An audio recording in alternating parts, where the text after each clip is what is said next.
Did you know that the Pleistocene era was a really important time in Earth's history?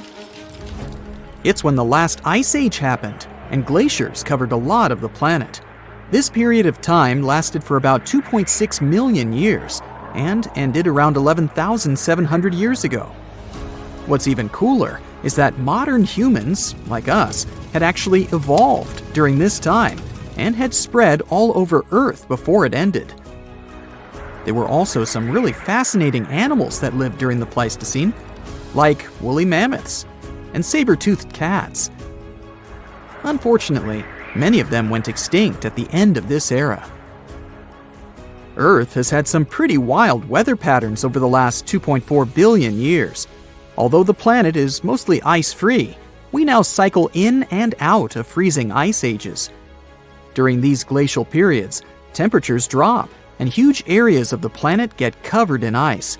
It all starts with a bit of snow, which then builds up over time. The ice reflects sunlight, making things even cooler. The result? Vast glaciers that slowly move toward the equator, changing the landscape as they go. And when the ice melts, sea levels rise again, and everything changes all over again. In total, there have been at least 5 ice ages so far. The first one was so intense that the whole planet turned into a huge snowball. Right now, we're actually in the middle of an ice age, but we're currently in a temporary warm spell that started around 11,000 years ago. These warm periods are called interglacials, and we're not quite sure how long they last. There are still massive ice sheets covering Antarctica and Greenland that hold 75% of Earth's fresh water. When these finally melt, it'll mark the end of the current ice age. Earth's temperature is affected by something called the Milankovitch cycles. Basically, the amount of heat we receive from the sun changes over years, decades, and millennia because of Earth's orbit, tilt, and axis angle. There are 3 different patterns to these cycles. The first is called eccentricity, which is all about the shape of our orbit. The second is obliquity, which has to do with the tilt of the Earth.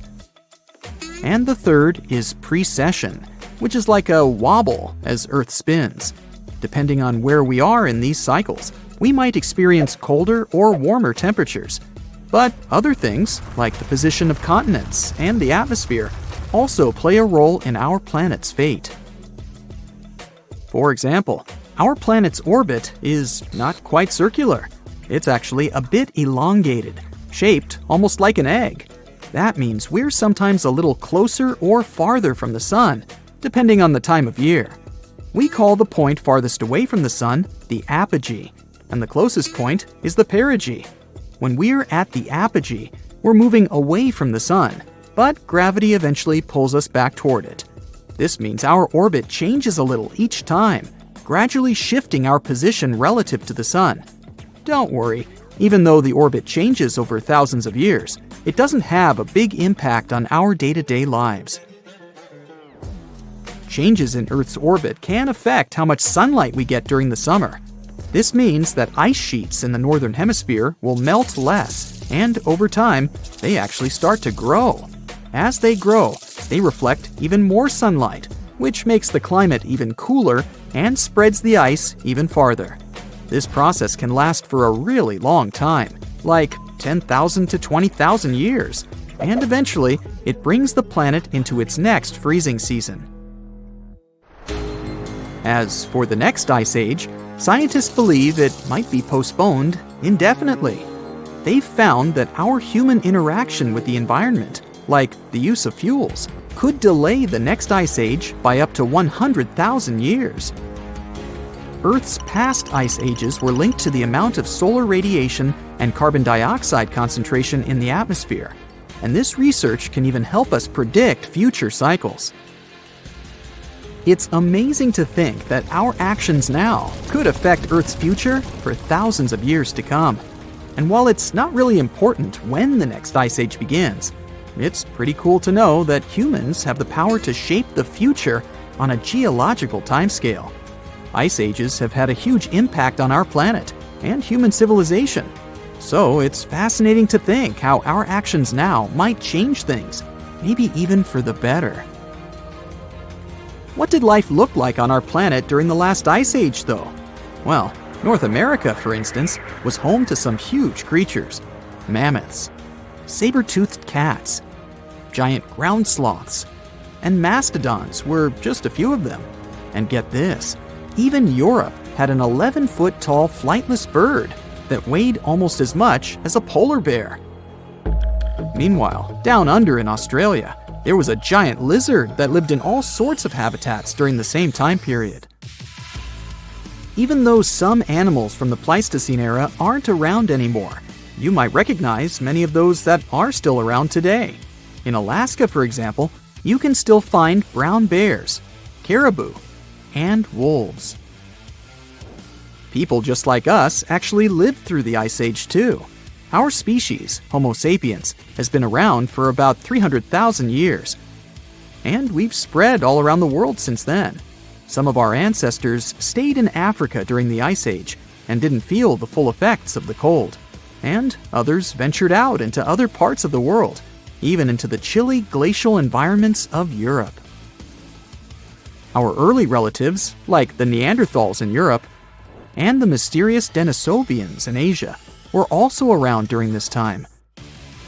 Although they seem to have gone extinct before the end of the Ice Age, it's pretty amazing to think about all those different hominids that roamed Earth during that period. What's also fascinating is how our species managed to survive the Ice Age, while some of our cousins didn't. Some experts believe that our adaptability, social and communication skills, and the use of tools played a huge role in it. And guess what? Humans didn't just hunker down during that time. We actually moved into new areas. Fossilized footprints found at White Sands National Park in New Mexico prove that humans have been in North America since at least 23,000 years ago. That's close to the peak of the last Ice Age. While a full-blown Ice Age might still be far away, there is a possibility of a mini Ice Age coming our way. Some scientists believe that in about 10 years, we might experience a significant drop in solar activity, leading to colder temperatures in the northern hemisphere. This could result in conditions similar to the Little Ice Age in the late 17th century, when the Thames River in the UK froze over. While scientists aren't quite sure what caused that cooling, it's fascinating to think about the potential changes. We've done it before, so we know that humans will most likely survive the next real Ice Age, even if we don't manage to figure out a way to stop the next freezing era. But it would come at a high cost. All the ice that would cover most of the northern hemisphere would have to come from oceans, which would cause the sea level to drop. This could mean more land for some countries, but it would also create other problems. Sea levels going down might seem like a great thing at first, but actually, it could lead to some challenges. Having been covered with salt water for thousands of years, the new land might not be very fertile. This means it wouldn't be great for growing crops, and we'd have to find other ways to feed ourselves. Back when humans first started out, there weren't many of us, and there was plenty of food. Now, with over 7 billion people on the planet, it's a different story. We'll need to be resourceful to make sure everyone has enough food to eat. Put on your woolen hats, find the warmest mittens, and go buy the thickest blankets. The next Ice Age might be just around the corner. And the trigger is much more shocking than anyone might have expected. What's even worse? We have no control over our bitterly cold future. Earth's climate has been on a wild ride for millions of years. It's been warming up, freezing over into ice ages, then heating up again to the more normal temperatures we know today. These cycles, called quaternary ice ages, are part of a much longer pattern of global freezing and thawing. For a long time, scientists thought Earth's orbit around the Sun had something to do with triggering ice ages, but figuring out exactly how was tricky. Well, new research has finally connected the dots. It shows how tiny changes in Earth's tilt wobble, and orbit mess with the growth and melting of huge ice sheets. This is a pretty big deal because it helps scientists understand not just what happened in the past, but also what might happen to our climate in the future. Even small shifts in how Earth moves through space can have huge effects over thousands of years. These changes control how much sunlight different parts of the planet get, which affects how ice sheets grow and shrink. Earth doesn't orbit the Sun in a perfect circle. It actually follows a slightly oval-shaped path. This phenomenon is called orbital eccentricity. Since the Sun isn't sitting right in the center of this oval, Earth's distance from it changes throughout the year. Plus, the oval itself slowly shifts position in space over time, which is called orbital precession. On top of that, Earth's tilt, aka obliquity, also changes slightly as our planet moves around the Sun. Scientists have known for a while that these orbital quirks impact our planet's climate, causing cycles of warming and cooling. As different parts of Earth's orbit shift, they change how sunlight is distributed across the planet, influencing seasons and ice ages. These Milankovitch cycles happen roughly every 20,000, 40,000, 100,000, and even 400,000 years. The difficult part is to figure out how each of these orbital changes affects climate shifts. Earth's climate is a complicated system, with tons of factors influencing it at the same time. Modeling all these processes is no easy task. It needs huge computing power and a deep understanding of each factor's role in shaping our planet's past and future climate. There are two cycles that are super close to each other in timing. Precession, which happens every 21,000 years, and the second harmonic of obliquity that happens at 20,500 years. But even though they're so close, no one has been able to directly connect either of these cycles to the end of an ice age. On top of that, for the past 800,000 years, ice ages have ended every 100,000 years, and scientists still haven't figured out what causes this pattern. To get to the bottom of it, researchers turned to the deep sea. They studied changes in oxygen isotope ratios found in the tiny, fossilized shells of marine creatures. These tiny creatures live in the ocean, and their exoskeletons preserve clues about past climate, specifically changes in ice sheets. This allowed the researchers to track the beginning and end of ice ages over the past 800,000 years. By comparing the changes in the ice sheets with Earth's orbital changes, they found an incredible pattern. The key moments when Earth moved between ice ages and warmer periods were perfectly lined up with specific relationships between precession and obliquity. It turns out that the end of an ice age, called deglaciation, is closely linked to the way precession and obliquity align. But it's obliquity alone that seems to trigger the start of an ice age. This discovery is the key to understanding the 100,000-year cycle of ice ages. The researchers say it was always there, just waiting to be noticed. Before the discovery, people thought the timing of ice ages was more random. But this new study shows there's a clear, predictable pattern. This means we might actually be able to predict when ice ages will happen in the future. Right now, Earth's tilt is slowly decreasing, and in about 11,000 years, it'll hit its lowest point. Based on the team's calculation, the next ice age is expected to begin before then. At the same time, according to the latest reports, humans have already started pushing Earth's climate off its natural path by releasing greenhouse gases. Another thing scientists are warning about is a massive shift that's happening in the Atlantic Ocean, and it could drastically change the world's climate. The Atlantic Meridional Overturning Circulation is a system of ocean currents that moves warm and cold water around the planet. And right now, it is showing signs of weakening. What will happen if it collapses?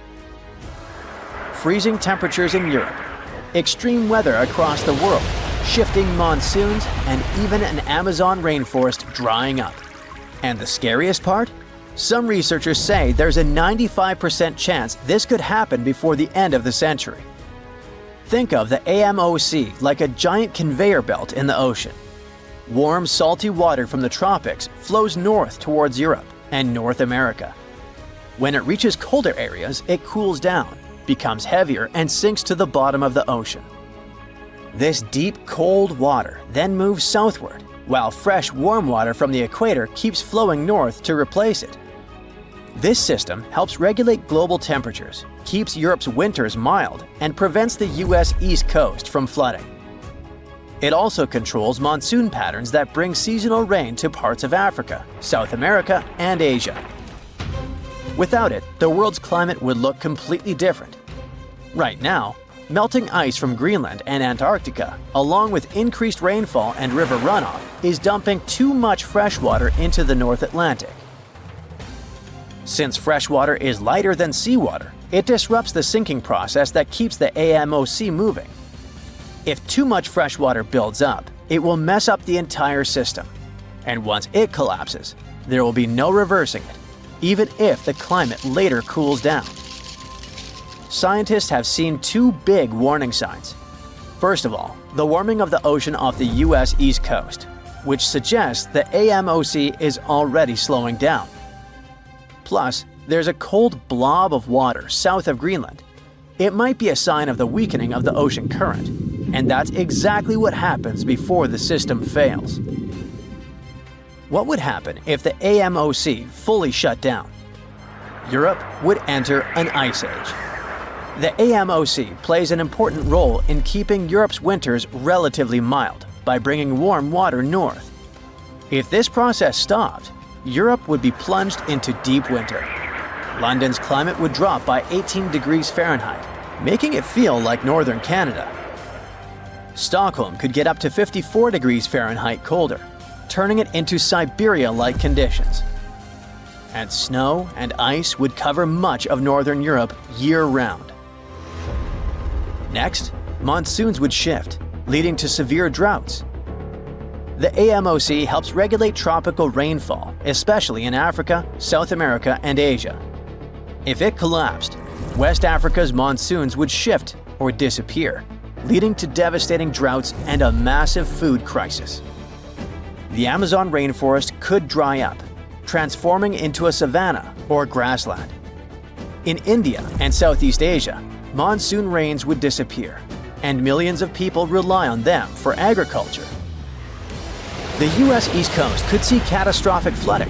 With the AMOC weakening, water is already piling up along the US East Coast, triggering higher sea levels and stronger hurricanes. If the system shut down, sea levels would rise by up to 3.2 feet, which would make the coastal cities more vulnerable to flooding. Finally, hurricanes and extreme storms could become even more powerful because of warmer waters along the coast. Now, how close are we to disaster?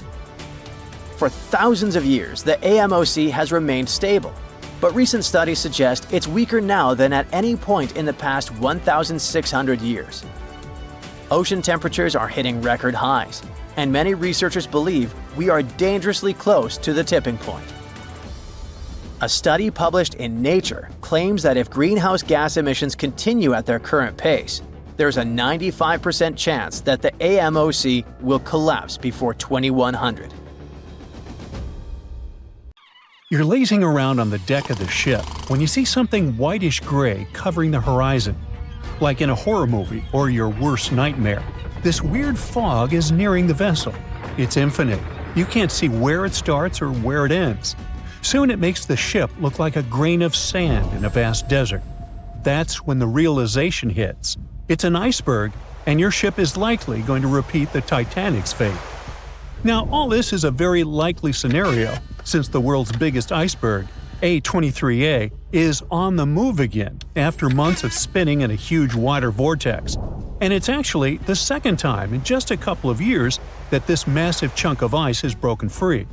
The first time was in 2023, when the berg went wandering around after being stuck on the seafloor for a staggering 37 years. The thing is huge, about 3 times the size of New York City. It also weighs nearly 1 trillion tons. The giant chunk of ice first broke off from Antarctica's Filsner ice shelf back in 1986, but instead of floating away, it got grounded on the seafloor just a few miles from where it started.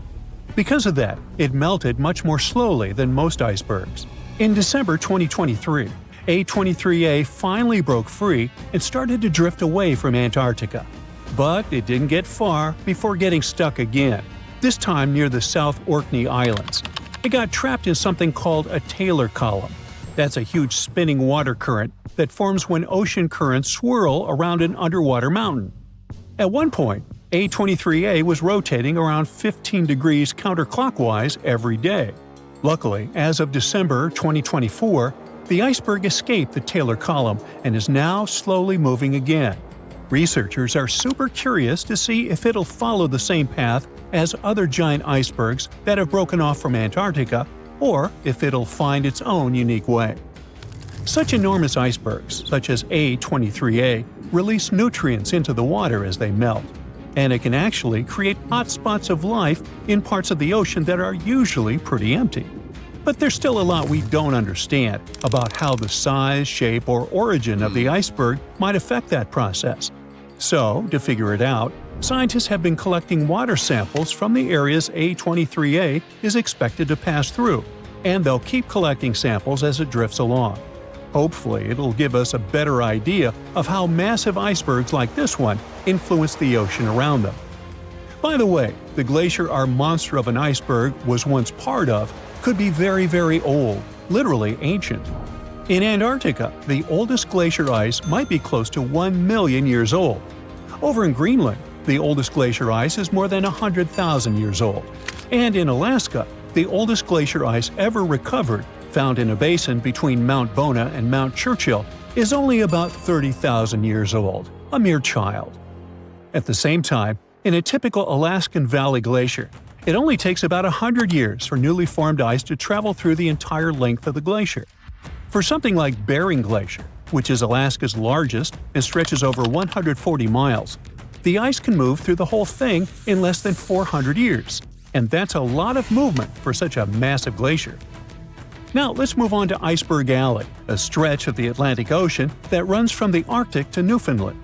If you want to see as many icebergs as you can, that's the place to be. Tons of icebergs float through this place every year. Most of them come from Greenland. In spring and summer, big chunks of glaciers break off and get carried by north-south currents through Baffin Bay into the Labrador Sea, where they eventually melt.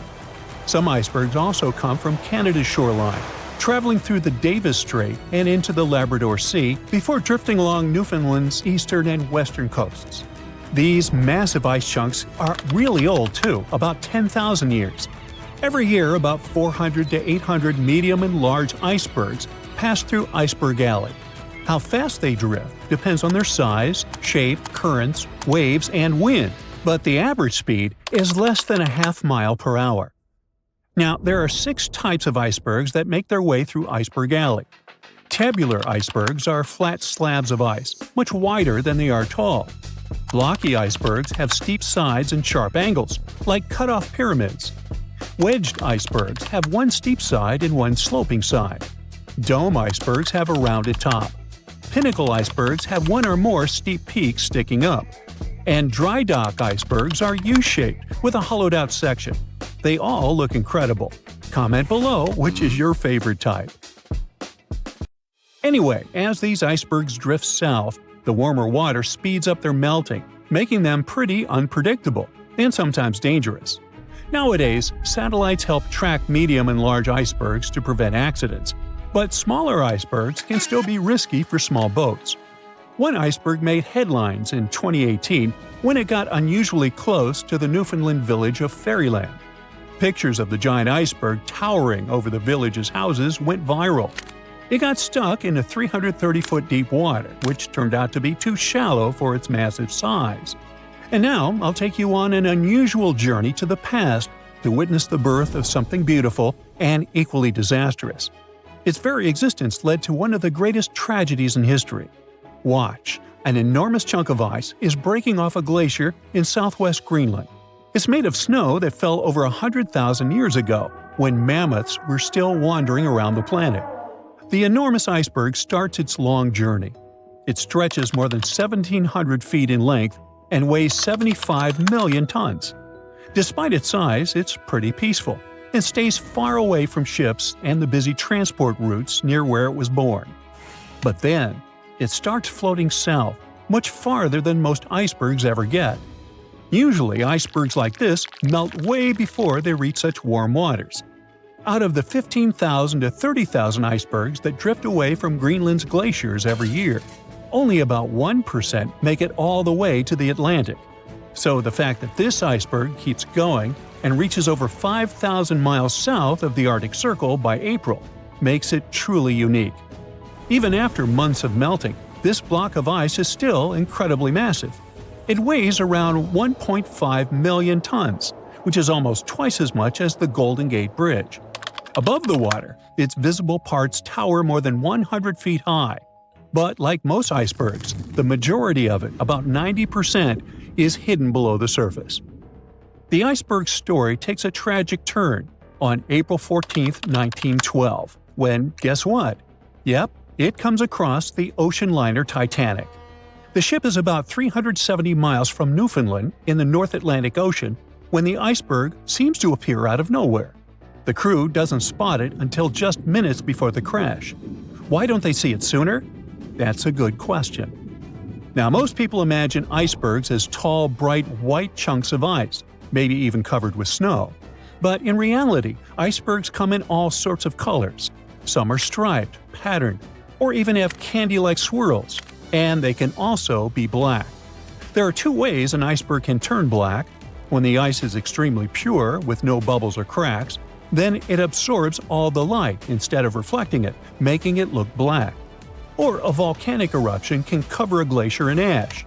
If ice from that glacier breaks off, it can have a dark or black color. Now, scientists still aren't sure why the Titanic's iceberg looked dark, or even if it really did. But one sailor who was on the lookout in the crow's nest said it seemed black. Another described it as gray or dark gray. One theory is this iceberg could have been a blackbird, which forms when the top part melts, causing the iceberg to roll over.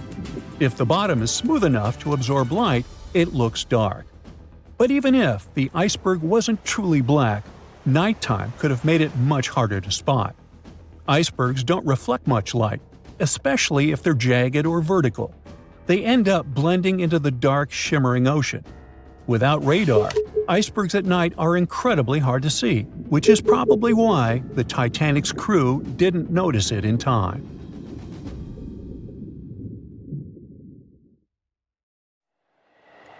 Yep, there's ice all around, as far as the eye can see.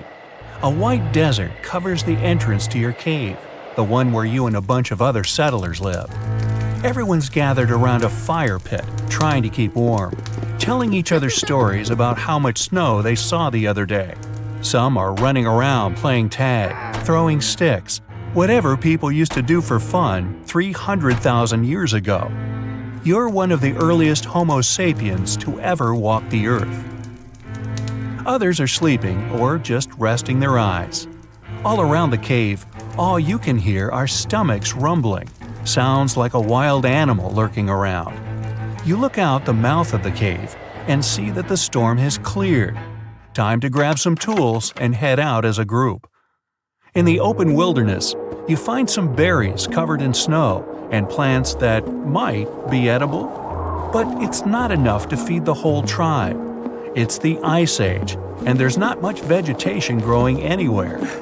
One of your friends spots some large footprints in the snow. The chase is on. You can't tell what it is, but it should be enough to feed everyone for a couple of days. As you go deeper into the snow-covered forest, you hear a growl behind you. You hope it's your stomach, but you look behind you and suddenly black out. An ice age is a period when large sheets of ice cover everything, changing the Earth permanently. It's partly responsible for the raising and lowering of sea levels, as well as the current layout of the continents. Picture monster-thick ice sheets spread across what's now Canada, Scandinavia, Russia, and even South America. That's all caused sea levels to change drastically, and temperatures around the world fell dramatically. And I'm not talking about just one ice age. There were a bunch of them. Scientists say there have been 5 major ice ages throughout history, lasting for millions of years. And we're in the middle of one right now. Relax, don't panic. It doesn't mean we're all going to be sleeping next to bonfires, trying to keep warm after being out all day looking for woolly mammoths. And no, there won't be a massive geological ice storm that freezes everything in its path.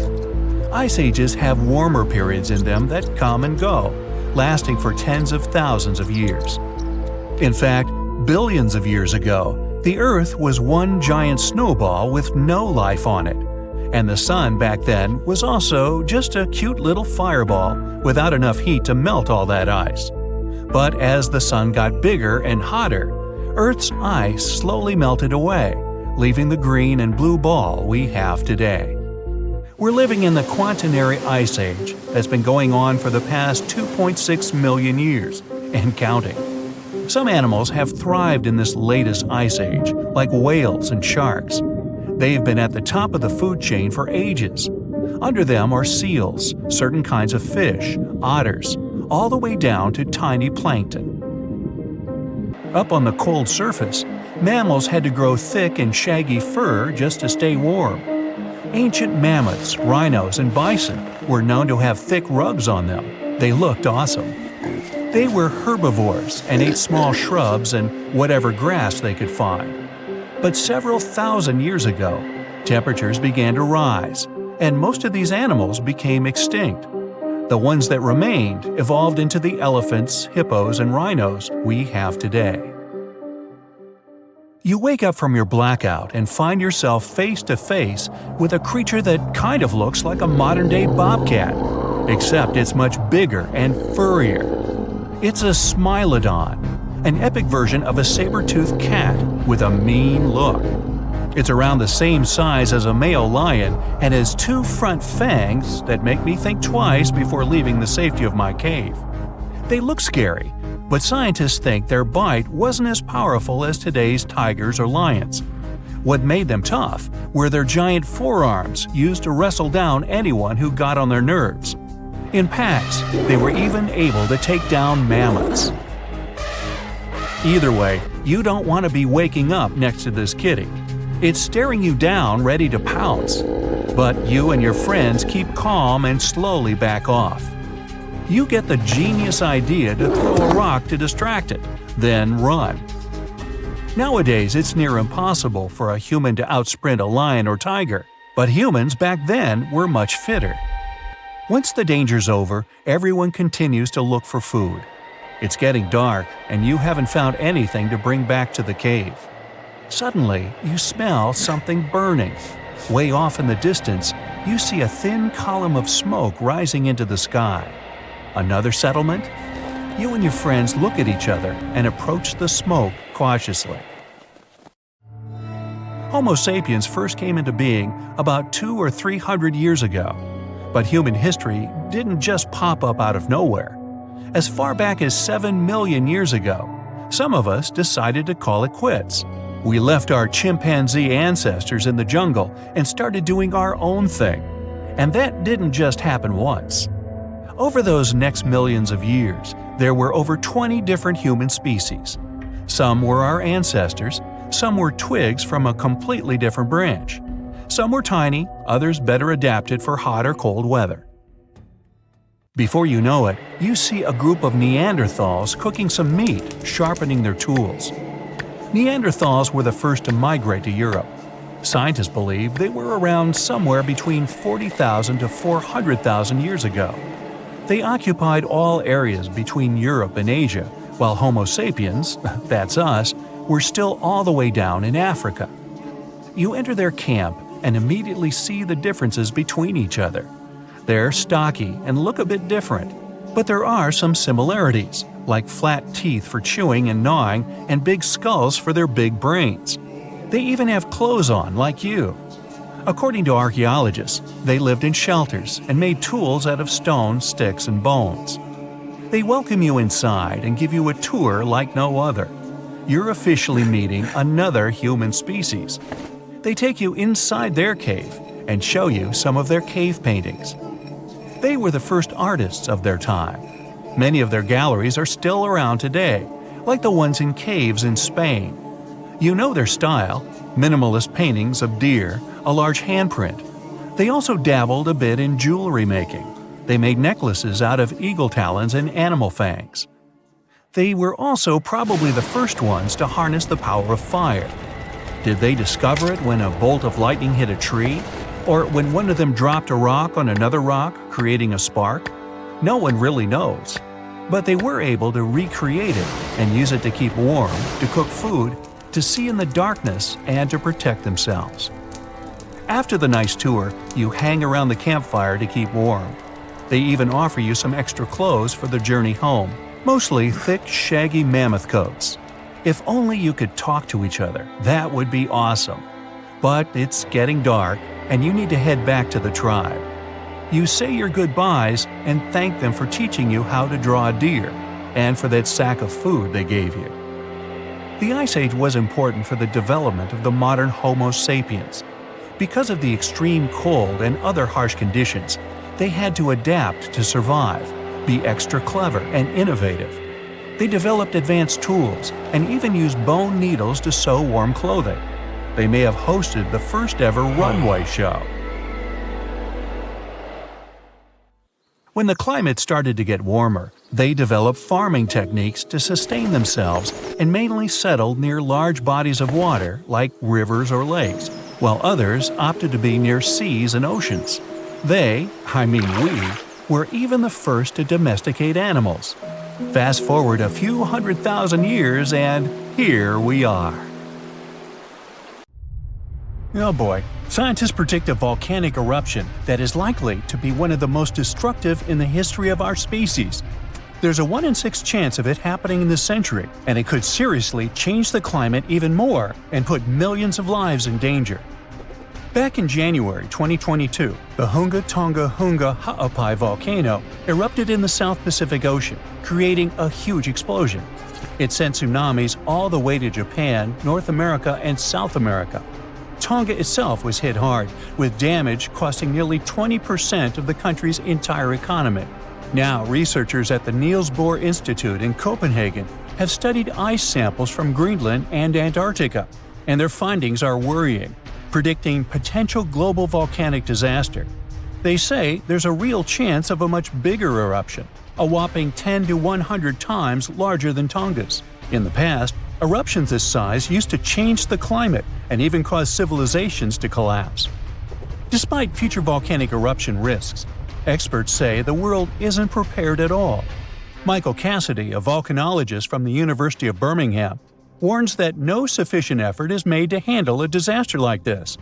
He says that NASA and other space agencies spend billions on asteroid defense. At the same time, a volcanic supereruption is way more likely than an asteroid impact. And right now, there's no global plan for dealing with a massive eruption, even though it's likely to be far more destructive. The last magnitude 7 eruption happened in 1815 at Mount Tambora in Indonesia. Then, thousands of people lost their lives in just a few days. The disaster also disrupted weather and caused food shortages worldwide, affecting millions. That eruption was the biggest in recorded history. It blasted a massive cloud of particles into the sky. Those particles blocked sunlight, cooled the planet, and caused worldwide chaos.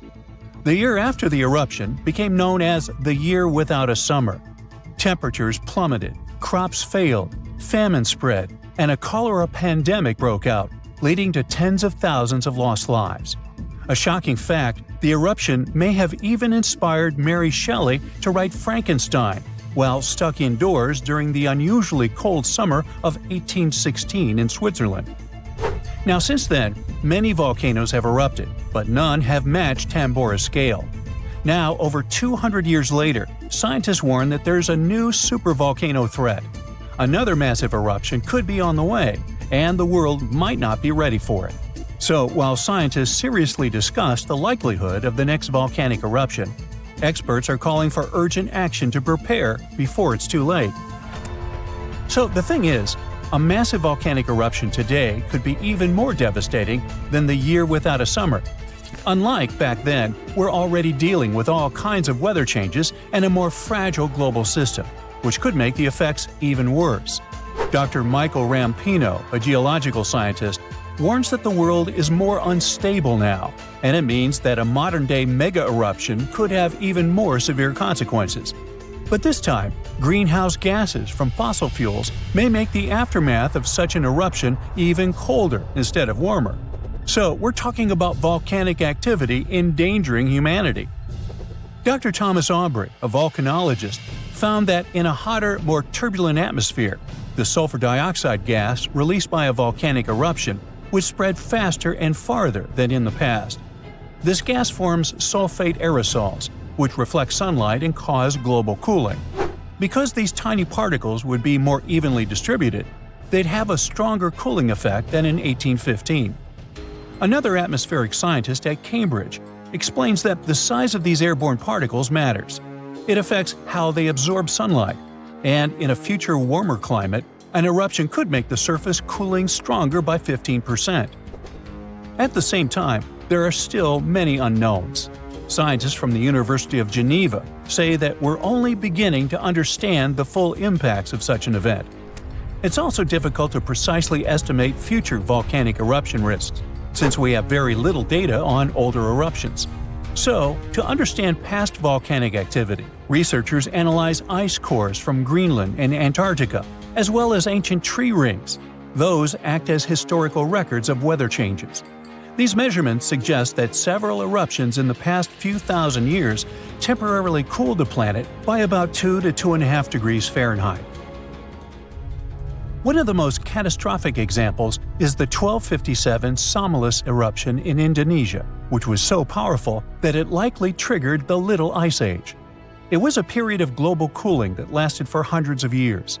More recently, the 1991 Mount Pinatubo eruption in the Philippines slightly cooled Earth for a few years. Because this eruption happened in the satellite era, scientists were able to measure exactly how much sulfur dioxide was released and how it affected the atmosphere. But even with modern tools like satellites and seismic instruments, scientists still have difficult times forecasting the next big volcanic eruption. Luckily, even though we can't predict the exact timing, we can study worst-case scenarios to help authorities prepare. This includes creating evacuation plans and stockpiling food in case of global crop failures caused by volcanic cooling. The changes in weather patterns might make volcanoes more active. Melting glaciers can reduce pressure on underground magma, which will increase the chances of an eruption. Plus, more extreme rainfall, which is becoming more and more common, can seep into volcanic cracks and cause powerful steam-driven explosions. It can affect both active and dormant volcanoes. Because of these risks, researchers are now mapping volcanoes that are the most vulnerable to climate change. Their studies show that the highest supervolcano threat comes from such areas as Iceland, Chile, and Indonesia. Those are places where glaciers are melting quickly or rainfall is increasing dramatically. A 2022 study found that 716 volcanoes worldwide, that's about 58% of all known active above-ground volcanoes, could be triggered by extreme rainfall, increasing the likelihood of another mini ice age. Now let's get back to that Hunga Tonga Hunga Ha'apai eruption that occurred on January 15, 2022. Scientists have confirmed that it created the highest plume ever recorded.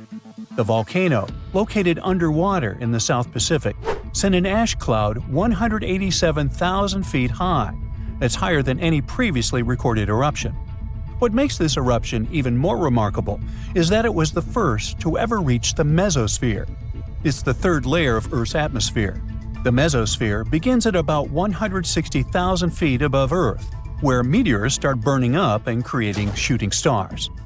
To measure the plume's height, researchers from the University of Oxford and RAL Space used data from 3 geostationary weather satellites. Before this, the record for the highest volcanic plume was held by Mount Pinatubo's 1991 eruption in the Philippines, which reached 131,000 feet high. Interestingly, this kind of measurement was only possible thanks to modern satellite technology, and a decade ago, no one would have been able to do this. Another volcano we should mention in relation to a potential global volcanic disaster is located on Iceland's Reykjanes Peninsula. Its latest eruption happened in November of 2024, leading to evacuations in nearby areas. The eruption began just after 11 p.m. with little warning. The volcano released orange lava from a nearly 2-mile-long fissure. Authorities ordered evacuations for about 50 homes and guests staying at the Blue Lagoon Spa Resort, a popular tourist destination southwest of Reykjavik. While air travel was not affected, officials still warned of potentially dangerous gas emissions spreading across parts of the peninsula, including the nearby town of Grindavik. Grindavik, home to 3,800 residents, has repeatedly witnessed volcanic activity, and past eruptions even damaged its infrastructure and forced evacuations. For example, in August 2024, a 2.5-mile-long crack opened at the Sundhnúkangigar crater near Grindavik. It led authorities declaring a state of emergency as lava flowed in multiple directions. Fortunately, Iceland's Meteorological Office reported that the latest eruption was significantly smaller than the one in August. Geophysics experts conducted aerial surveys and figured out that the situation appeared less intense than the previous eruptions. These days, Grindavik is not at risk, but the possibility of further developments cannot be ruled out. Scientists predict more volcanic eruptions. Ooh, you're diving into the dark and icy waters of Antarctica. The airy blue darkness is enveloping you, reminiscent of the vast expanse of open space. In these depths, where you least expect to encounter any living creature, you suddenly hear a loud, strange sound. A quacking noise, as if a giant duck was hidden in the deep. In 1960, researchers first recorded this sound and named it bioduck. Clever. For decades, they tried to unravel the mystery of its source. Was it a giant kraken? An extraterrestrial spaceship that had crashed into the ocean? A mysterious sea monster? Or perhaps an enormous duck? There were many versions, one more bizarre than the other. Oceanographers detected similar sounds in other locations as well. Off the western coast of Australia and near New Zealand, they recorded similar but higher-pitched signals, which they named bio-goose. It seems the creepy atmosphere of the story disappears with such names. Anyways, these sounds were not isolated incidents. They happened multiple times with consistent intervals. Many initially thought the source must be mechanical, given the regularity of the sounds. However, studying the oceans in the latter half of the 20th century was challenging because of limited technologies. Nevertheless, scientists persisted in collecting data on bioduck and biogoose, driven by their insatiable curiosity. As more data accumulated, so did the theories. But scientists eventually uncovered the mystery. Bioduck turned out to be a form of communication with a biological origin. When researchers analyzed the repeating sounds, they noticed that the signals never overlapped. One source would speak while the others remained silent, suggesting a form of communication. The question remained, which ocean creature possessed such an extraordinary method of communicating through varied frequency sounds? The answer, as many have guessed, is whales. Scientists compared the bioduck sound from Antarctica with the calls of minke whales and found striking similarities. The biogoose sounds from the waters off Australia and New Zealand likely belong to other species or very young minke whales. This discovery, however, only deepened the mystery. What purpose did these sounds serve?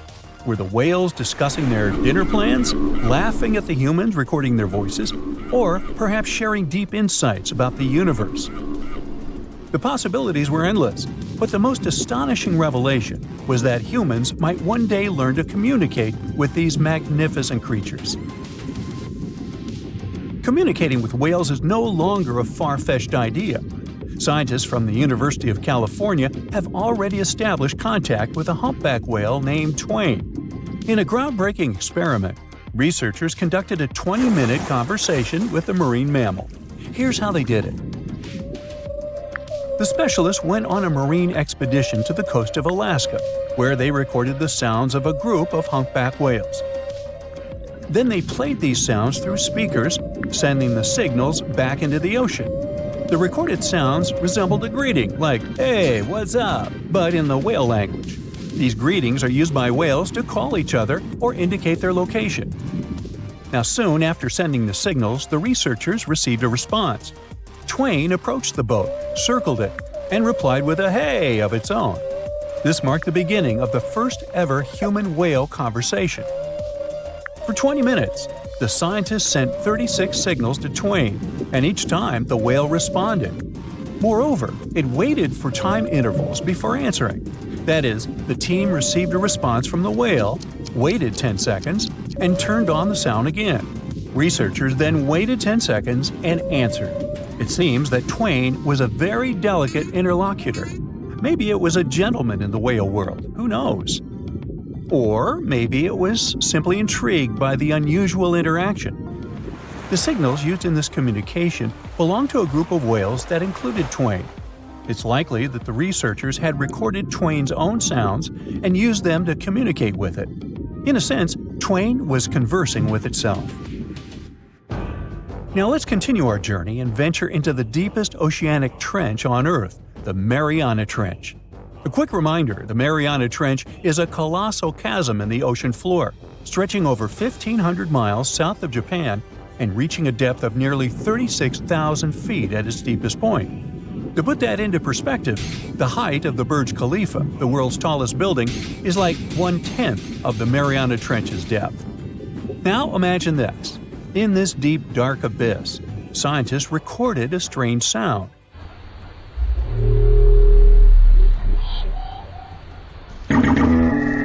Unlike bioduck, this sound resembled something from a science fiction movie, a low rumble, followed by a metallic ping. Reminiscent of the sounds made by spaceships in sci-fi movies. Researchers named this mysterious phenomenon biotwang noises. Scientists first detected this strange sound in 2014 during an acoustic survey of the Mariana Trench, and they quickly identified its source: whales, specifically Bride's whales. Using artificial intelligence, researchers analyzed around 200,000 hours of audio recordings from the ocean and found matches with a group of Bride's whales. Like other animals, these whales use sounds as a form of communication. Now, did you know what else was found at the bottom of the Mariana Trench? A plastic bottle. It's unlikely it was done by a kraken or a whale or some type of monster. Everything is simpler here. The bottle ended up there because of a human. But that's a topic for another video. Okay, let's deal with one more sound. No whales this time, just a mysterious sound in the loneliest place on Earth. This place is called Point Nemo, and that's why it's so lonely. Located in the South Pacific Ocean, Point Nemo is the most remote spot from any land. The nearest island is 1,450 nautical miles away. It's about the same long distance from land in all other directions. Moreover, here, there's almost no marine life, since few water currents reach this spot, and therefore few nutrients are supplied. In a sense, it's a water desert. And so, in 1997, oceanographers recorded a very strange and frightening sound coming from the depths in the area of Point Nemo.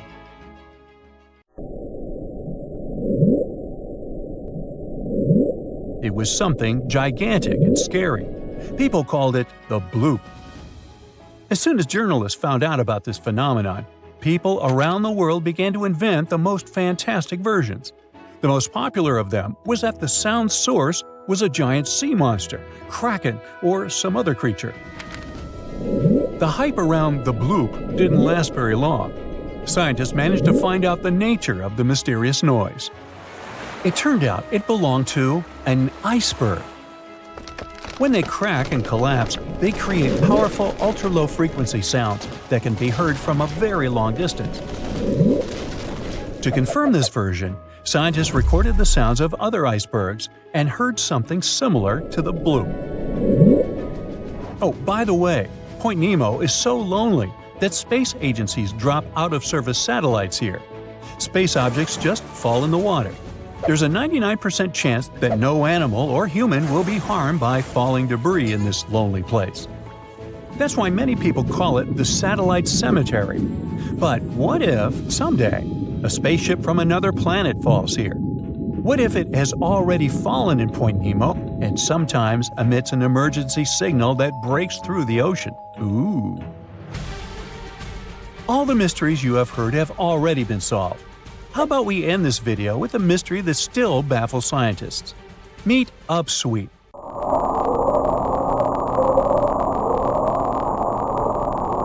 One of the most mysterious sounds ever recorded in the ocean. It's not just noise, it's a series of short ascending tones repeated at intervals of several seconds. It was first discovered in 1991 using hydrophones installed in the Pacific Ocean. At first, oceanographers suggested that upsweep could be associated with volcanic activity or underwater earthquakes. But the seasonal nature of the sound and its intensity change depending on the time of year, which rules out these versions. People began to consider hypotheses related to the biological life of the ocean. They studied the migration routes of marine animals and their behavior at different times of the year. However, despite all efforts, the sound source has not been identified. Some studies suggest that upsweep may be associated with certain species of fish or other marine animals that make sounds for communication or navigation, but no one has been able to prove it. Can you imagine that all modern humans came from about 1,000 people? Around 800,000 to 900,000 years ago, almost all of our ancestors disappeared, leaving about 1% of the population behind. So, what the heck happened? The Earth often goes through glacial cycles, things that we call ice ages.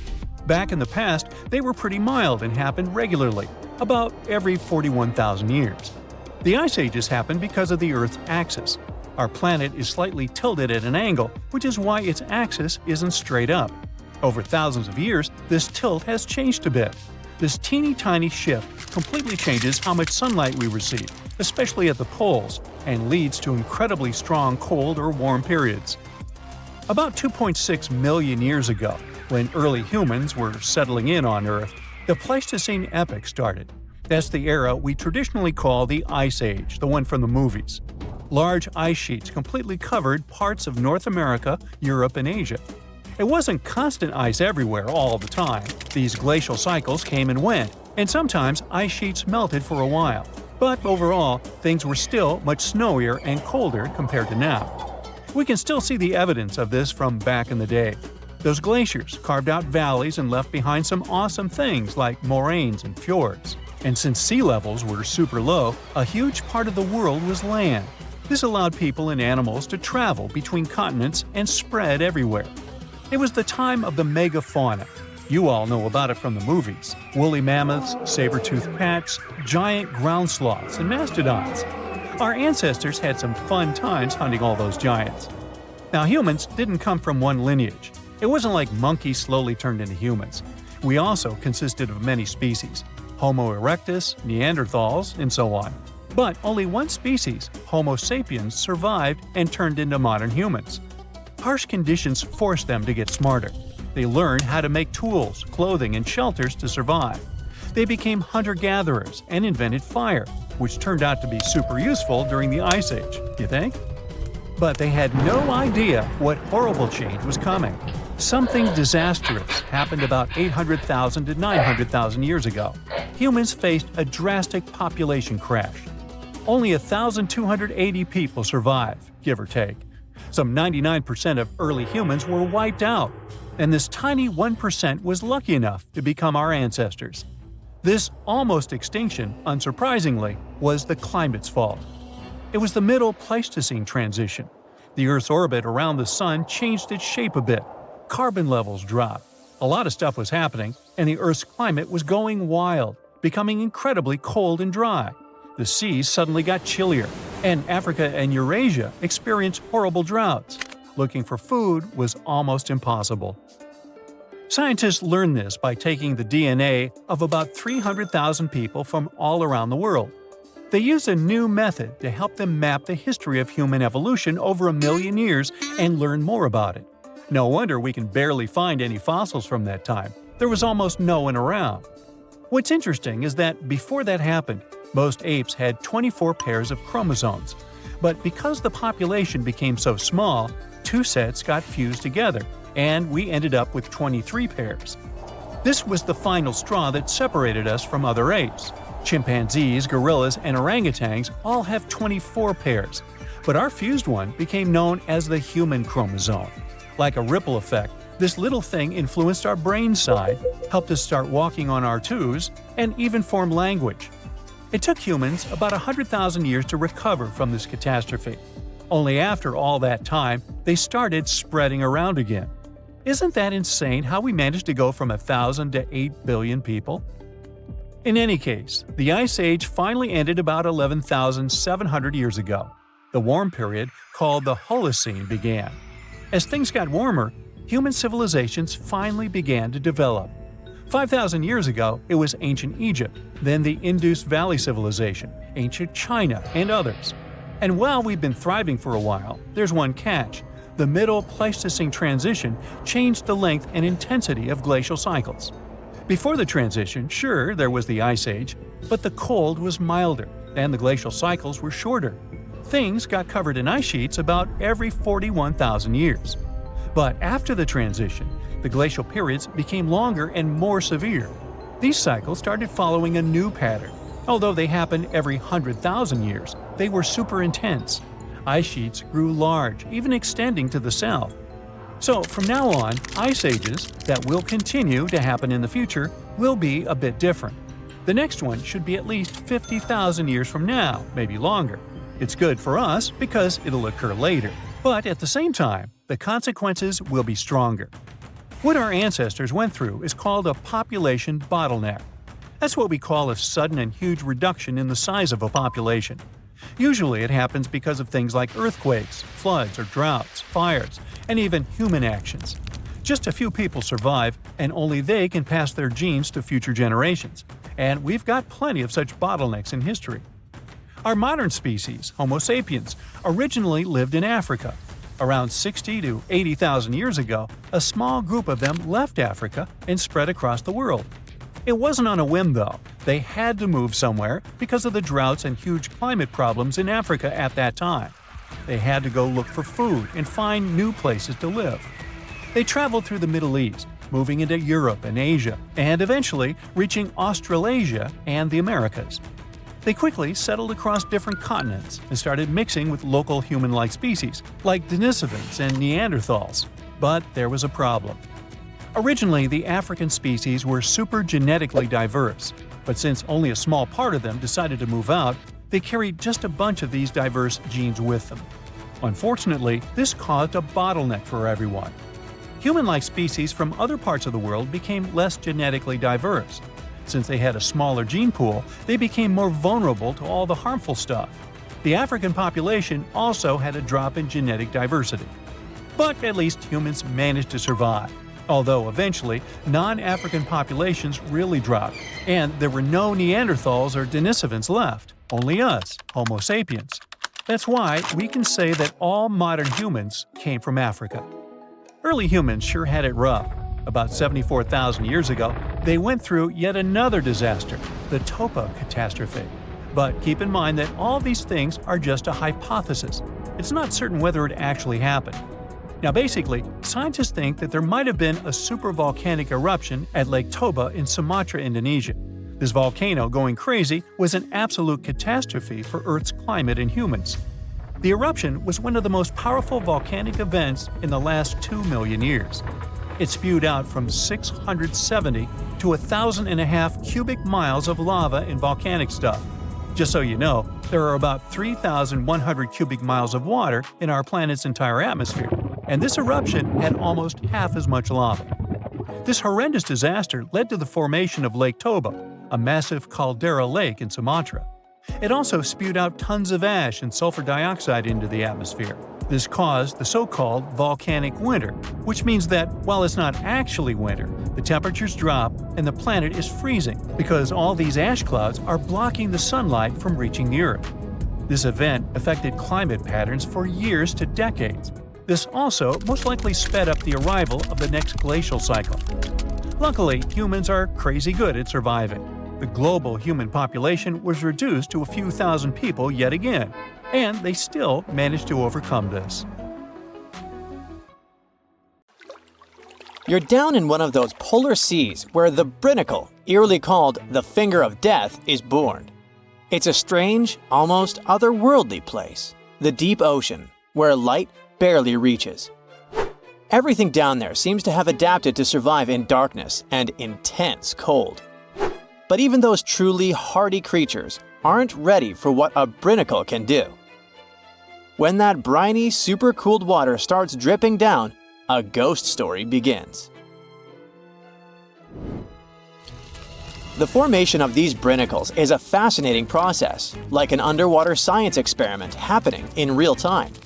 We know that when seawater freezes, it doesn't freeze like fresh water. Because of all the salt in it, it has to push out impurities to form the pure ice that floats at the top. This means the salty water, or brine, ends up trapped in channels and pockets within the ice. When it sees the light of day for the first time, a Binnacle resembles a pipe of ice reaching down from the underside of a layer of sea ice. At first, a Binnacle is very fragile and its walls are thin. But the continuous flow of colder brine supports the growth of the Binnacle. It also prevents it from melting. Otherwise, this process would be inevitable, caused by the Binnacle's contact with less cold surrounding water. As the ice accumulates and the walls become thicker, the Binnacle becomes more stable. Over time, the brine trapped inside gets squeezed out through tiny cracks, dripping down in this cold, heavy plume. Once that cold brine starts flowing downward, it begins freezing the seawater around it into a sheath of ice. That's why, instead of melting as it hits the water below, it forms this icy casing that protects it, helping it grow longer and stronger. The Binnacle keeps moving forward inch by inch, and this crazy downward spiral is almost unstoppable. And when it touches down on the seafloor, that's when the trouble begins for anything living nearby. Imagine being one of those creatures on the seafloor, maybe a sea star or an unsuspecting urchin just trying to make it through the day. And all of a sudden, you see this icy tentacle nearing you. It isn't just some cold water coming down. It's basically a net of ice moving down and spreading out.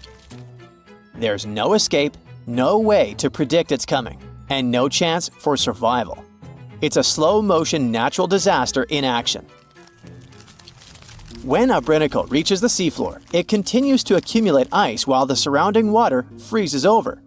The brine keeps traveling across the seafloor in a downslope direction. Once it reaches the lowest possible point, it stops and pools. But don't let the danger distract you from how beautiful Binnacles are. Well, in their own creepy way. They look like something you'd see in a dream. Elegant, twisting ice tubes reaching down, perfectly symmetrical, and totally random. Filming a Binnacle is no easy task because they're delicate when they first form. Just the motion from a nearby current or a sudden change in temperature can snap them off, ending the show before it really starts.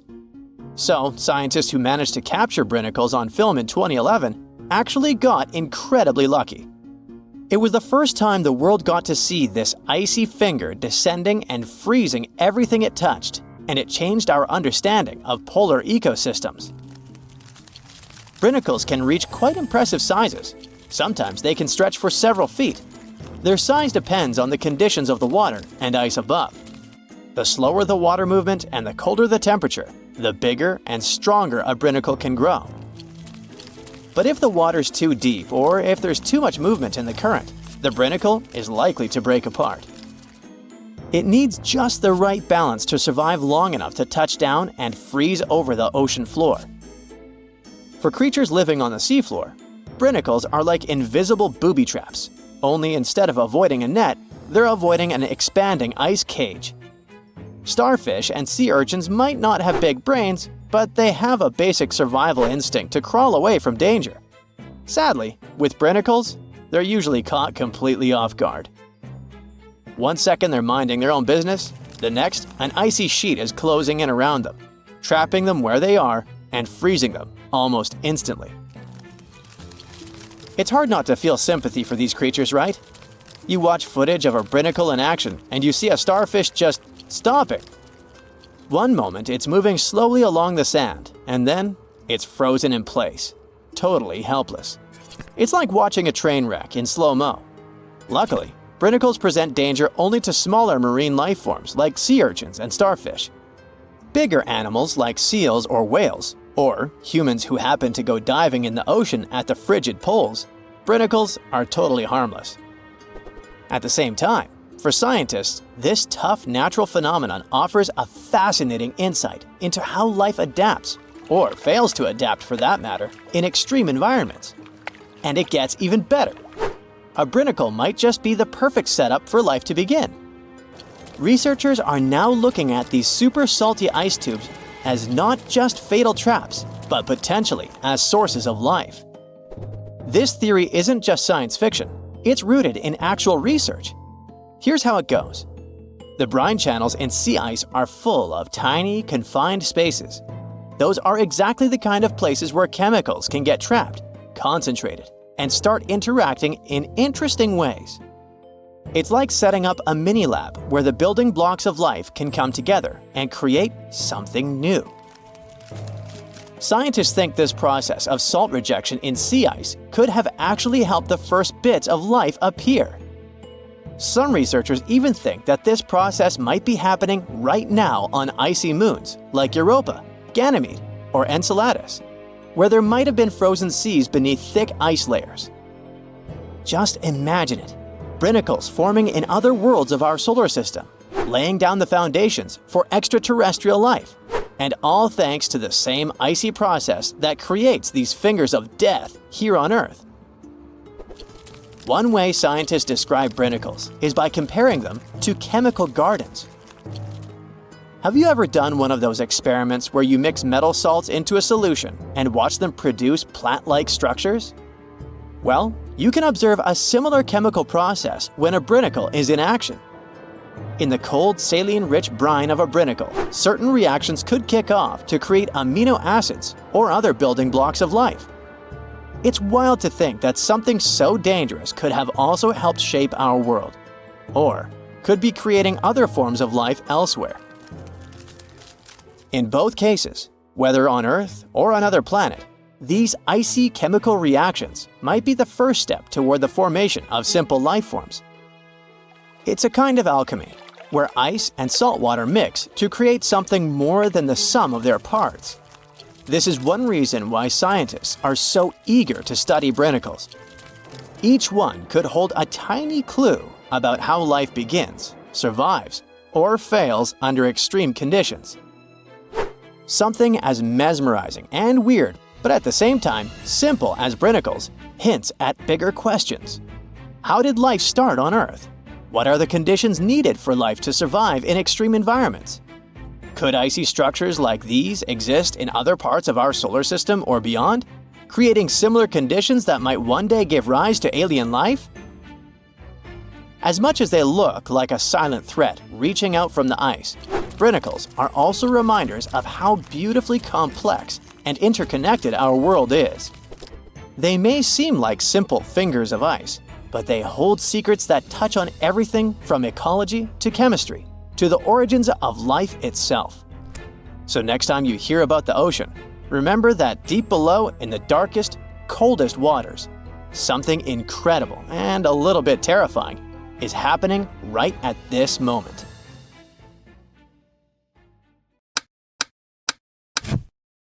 A huge power outage hit Spain, Portugal, and parts of southwest France all at once, leaving millions of people without electricity. It happened on Monday morning, April 28, 2025, and caused lots of problems. Airports couldn't function, trains stopped in places like Lisbon and Madrid, and some hospitals had to cancel surgeries because they had no power. Everything just came to a stop. No one is sure yet what caused the blackout, but the company in charge of Portugal's electricity said it might have been something strange called induced atmospheric vibration. That's a rare and weird thing that can happen in the sky and might mess with power systems. It occurs when substantial changes in temperature and wind mess with giant power lines, making them wiggle and shake in strange ways. These wobbles can confuse the power system and cause big problems. So REN, the company that runs Portugal's electricity, first said that those weird wobbles might be the reason everything went dark. But later, they said that was not really what happened. According to REN, the real reason for the blackout was a huge voltage change, like a power surge, in Spain's power grid. At that moment, Portugal was using electricity from Spain. When that enormous power fluctuation hit, it triggered automatic safety systems in Portugal. Those systems shut everything down to protect power plants. Sadly, it also caused a nationwide blackout. During extreme weather in Spain, the air temperature changes fast, and that makes immense power lines stretch or shrink like rubber bands. That changes how tight they are and how they move in the wind, which can mess with both their physical balance and the electricity flowing through them, making the entire system unstable. Some experts say that if things get bad enough, this can even break power lines, cause short circuits, or even damage the towers holding up the lines. That's why safety systems are always in place.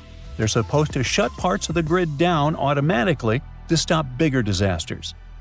During the blackout, something like a domino effect happened.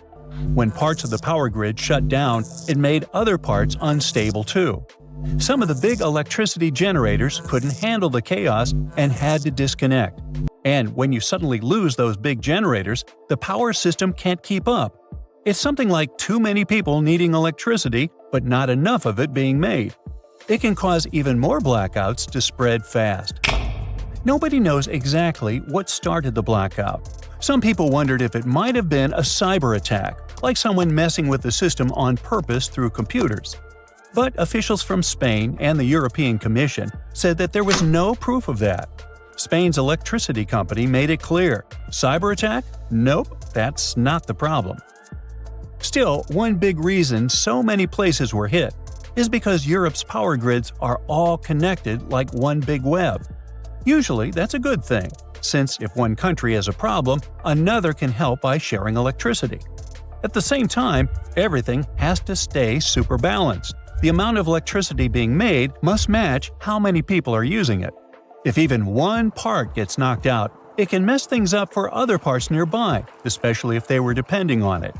In other words, when something big goes wrong, it can travel through that web and cause problems in lots of countries at once, just like what happened in this case.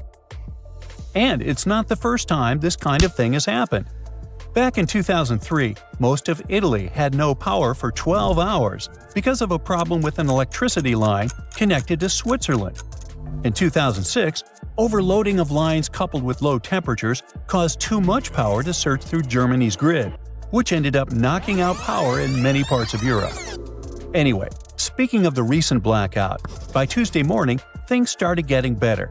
Most of the lights came back on across the Iberian Peninsula. That's Portugal and Spain. All of Portugal had power again, and 99% of Spain did too.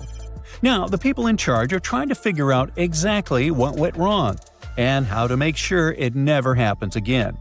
So yeah, power grids are awesome when they work. When things go wrong, they can go really wrong. Now, let's travel back into the past, to the year 2012. Long time ago, huh? That's when India had one of the biggest blackouts in history. More than 600 million people lost electricity. It's like half the country or the entire population of Europe. This huge mess happened when 3 enormous power grids all broke down at once.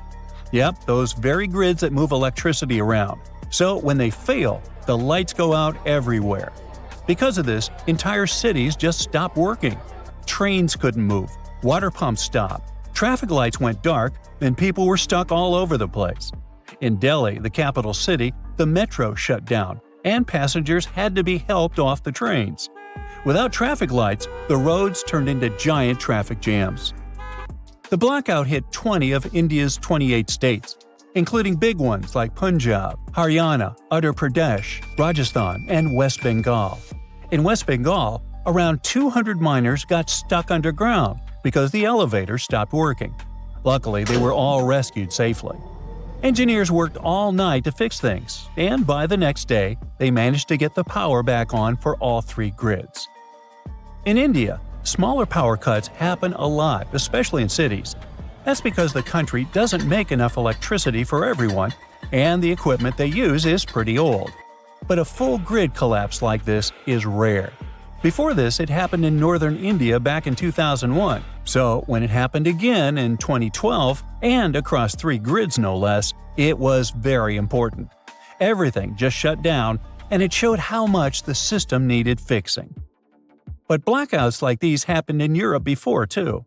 Back in 2006, something weird happened because people in Germany got cold. It was a chilly Saturday night, and families in northern Germany turned on their heaters all at once. This sudden spike in energy use put a huge load on the power grid. To make things worse, one major power cable had been turned off for a bit so a ship could pass under it. Ooh, talk about bad timing. The grid couldn't handle everything, and it started breaking down. First, Western Germany had blackouts. Then, things started going wrong in France, where even the big French power company, EDF, couldn't keep up with demand. Before long, power was going out in Paris, its suburbs, and other parts of the country. Then the trouble spread to Italy, Spain, and Belgium, and even Morocco. Millions of homes were left without power. In France alone, about 5 million people were left in the dark. Trains stopped running, and fire crews got loads of calls from people stuck in elevators. One of the people in charge said the whole thing started falling apart like a house of cards. Country after country started pulling power from France, which only made things worse. To stop a total blackout across all of Europe, they had to shut down some electricity for a short while on purpose. Over in Italy, the lights went out in both northern and southern regions. This country often imports electricity from other places, so it got hit hard. A few years earlier, in 2003, most of Italy had gone dark during another big blackout. Belgium had its own problems, while Spain saw power cuts in some of their larger cities. Even trains and high-speed rail had to stop in some places. It all started because too many people needed electricity at the same time, and the European power network couldn't keep up. Experts later said that the whole thing showed just how badly Europe needed to update and fix its old electricity systems to stop something like this. In 2020, strange signals from deep beneath Antarctica sent shockwaves through the news. Within days, headlines exploded. NASA had found a parallel universe where time runs in reverse. But what really happened? And what did scientists actually detect? Well, this story is a case of madness, misunderstood experiments, and the human need to believe in mystery. Even today, every few months, someone reposts a headline screaming that NASA found a parallel universe in Antarctica. A universe where time flows backwards, and people believe it. But no, NASA didn't find a mirror world under the South Pole, or some sort of a backwards reality where people age in reverse or speak in rewound sentences. They did find something curious, though. Here's what actually went down. Scientists were flying a strange-looking instrument over Antarctica called ANITA, short for Antarctic Impulsive Transient Antenna. ANITA is a machine that floats over Antarctica, basically a giant balloon with antennas. It listens for tiny space particles called neutrinos. Neutrinos are super small and ghost-like. They have almost no weight and go through stuff like it's not even there, even entire planets. Usually, these neutrinos come from space and rain on Earth from above. Most neutrinos, the common low-energy ones, just fly right through the Earth like it's air. They're like tiny bugs flying through a chain-link fence. There are some very high-energy neutrinos, though. They're super rare and they interact a bit more often with matter, and they can get blocked. If high-energy neutrinos hit something dense enough, like the rock and metal inside Earth, they might finally bump into a particle and get absorbed. That's more like fast tennis balls that hit the fence once in a while. Low-energy neutrinos, which are everywhere and pretty harmless, are pretty undetectable. But these high-energy guys are exactly what ANITA can detect. When they slam into ice, they send some radio waves that are easy to listen to. This faint radio signal is called the Ascarian effect. And yep, that's exactly why Anita is flying over Antarctica. That's because the ice is pure, dry, and quiet. It's perfect for catching those rare signals. So, what did Anita detect? It detected something rising up from below the ice, like a high-energy neutrino coming from the Earth. What? Okay, let's think logically. Maybe it started somewhere in the north, traveled all the way through the Earth, and popped out the other side. Still, that's super weird. That's not supposed to happen. Neutrinos with that much energy should have been stopped inside the planet. Like we said, get absorbed. So, scientists caught a little bit of a brain bug. That shouldn't be possible with our current physics, unless something we don't understand is going on. And when you're faced with something bizarre, you explore all options, even the wildest ones. The nightmare began. A group of researchers published a paper suggesting that this strange signal might make sense in a CPT symmetric universe. CPT stands for charge, parity, and time. These are basically three ways to flip the universe. Charge means swap all particles to their opposites. For example, swap electrons, the guys with the negative charge, with positrons, their antimatter twins with the positive charge. Parity means mirror the universe, literally like looking at it through the mirror.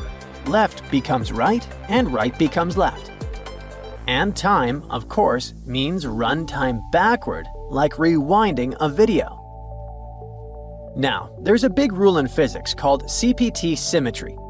It says that if you change all three of those things at once, the laws of physics should still work the same. This is kind of insane, but if you took the entire universe and swapped matter with antimatter, mirrored it, and reversed time, it would still follow the same physics. Why is that? Well, in our universe, an electron bumps into a positron, and they annihilate into photons. Cool! Now take that, mirror everything, and what do you get? Well, photons spontaneously turn into a positron and an electron, but mirrored and reversed. It's still the same physics, even if it's backwards. The equations still check out, so nature thinks this is valid. So here came the crazy part. Some physicists thought, what if the Big Bang created two universes? One is ours, made of normal matter going forward in time. The other is a mirror twin, made of antimatter, going backward in time from our perspective. This doesn't mean that someone in the other universe feels time going backward. To them, time flows forward, just like it does for us. But from our point of view, they're moving from our future toward our past. And vice versa. To them, we're weirdos who move backwards. And if both universes are exact CPT mirror images of each other, that would mean same physics, same rules, just symmetrical. Same rules, just symmetrical. This isn't some crazy sci-fi theory, even if it sounds like it. It helps explain weird physics mysteries. For example, why there's so much matter in our universe but not much antimatter, even though they were supposed to be created in equal proportions. Or why the universe is so symmetrical and balanced in some strange ways. So, coming back to the neutrinos, some scientists suggested that maybe those upward flying particles could be coming from that CPT mirror universe, poking through into ours, like a crack between two symmetrical realities. And if you look at it like that, this is quite a wild take. It's speculative. It's not proven. It's more of a cool thought, but the media immediately blew up. They ran a piece with the headline that said we found proof of a parallel universe going backwards in time in Antarctica. And all the other big tabloids picked it up. They made it sound like NASA had actually found a parallel universe. Time travel is real. Multiverse is confirmed. Meanwhile, people who worked directly on Anita immediately caught brain damage. They tried to jump in to say that's not what happened at all. They explained that the signals were unusual, yes, but there were plenty of normal explanations that didn't require rewriting the laws of physics. It could even be just an experimental error. Maybe an unusual particle behavior or gaps in how we model neutrino interactions. Of course, no one listens to experts about what experts discovered. And once an idea like that hits social media, it becomes nearly impossible to put back in the box. But that also doesn't mean that the multiverse definitely isn't real. Far from it. Physicists are still exploring the concept and assume that some of those potential universes, if they exist, could have different laws of physics. One idea, called the many worlds theory, comes from quantum physics. It says that every time something can happen in more than one way, like a particle moving or a decision being made, all those possibilities actually happen, but in separate universes. So there could be endless versions of reality, each slightly different, branching off from every event. Maybe in one universe, dinosaurs never went extinct. Maybe in another, you never sent that embarrassing text. Another theory is called the bubble universe theory. After the Big Bang, the universe expanded incredibly fast in a process called inflation. Some scientists think that inflation never fully stopped and is still happening in some regions. That would mean new bubble universes are constantly forming, each with its own version of physics. Our universe would just be one bubble in a giant cosmic sea of others. The third idea is about shadow matter. Dark matter is invisible, but its gravity affects the universe. Some scientists think it could be made of particles similar to the ones that make up regular matter, but they're just hidden from us. This mirror, or shadow matter, could form entire invisible galaxies and even life, all existing right alongside us. Maybe we just can't detect it in any way except through gravity for now. But in physics, all of those are just theories, mathematical possibilities. We have no direct evidence that it's real. If we ever find one, though, let's now hope it won't be the boy who cried wolves scenario. Hold on to your hats, folks, because we're about to embark on an incredible journey. With the help of super smart scientists and their studies, we've asked AI to take us back a mind-blowing 2 billion years in time and show us what our awesome Earth looked like. So buckle up and let's find out. Once upon a time, way back when Earth was just a baby, around 4.5 billion years ago, hopping into a time machine and paying a visit would have been a big mistake. The whole place was a hot mess. First of all, the ground was still all gooey and molten, so landing your time machine would have been a major risk. Now, as soon as you tried to get out, you would see a completely different Earth compared to what we know today. The landscape is a patchwork of rugged mountains, sparkling seas, and vast stretches of land. Picture massive volcanoes erupting in fiery bursts, shooting gases and ash into the air. It's like a crazy fireworks show. And even if you had a fancy new machine that could hover and had special shields to handle the heat, you'd still have a hard time breathing. You see, the early Earth's atmosphere is a bit moody. Thick clouds hang in the sky, casting mysterious shadows on the land below. The air is as thin as a whisper and filled with all sorts of interesting gases like hydrogen and helium. Carbon dioxide swirls around, giving everything a vibrant green hue.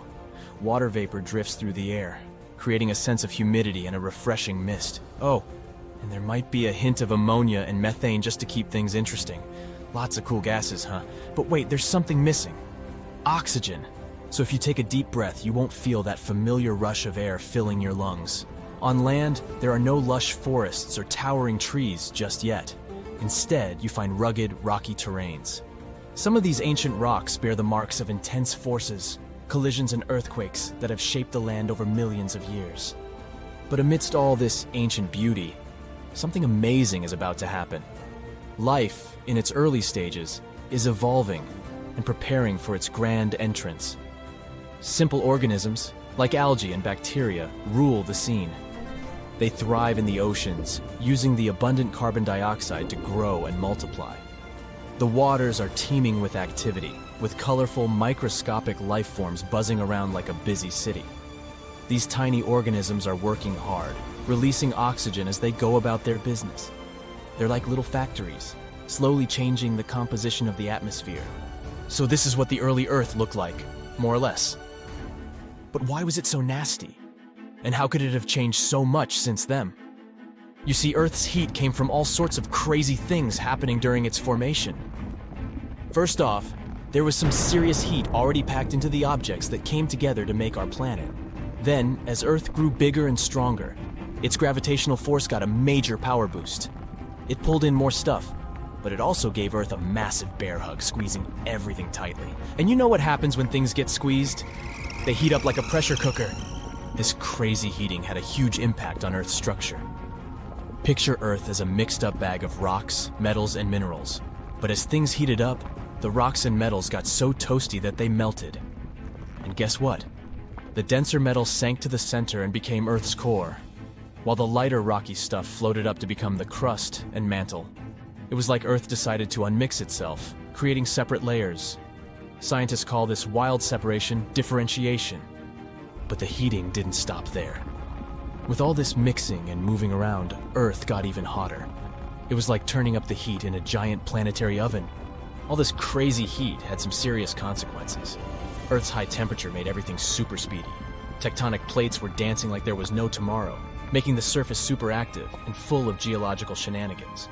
Oh, and that's not all. Earth also got showered by some serious cosmic visitors. Imagine this.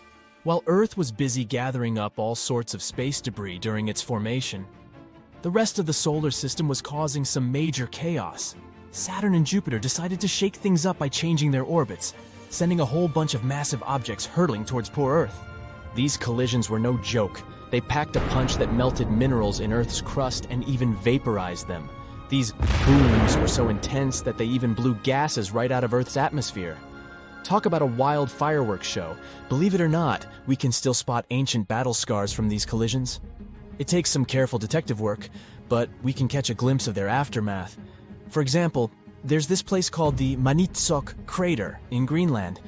Even though there's no actual crater to see, we can examine rocks that were chilling 12.5 to 15.5 miles below Earth's surface back in the day.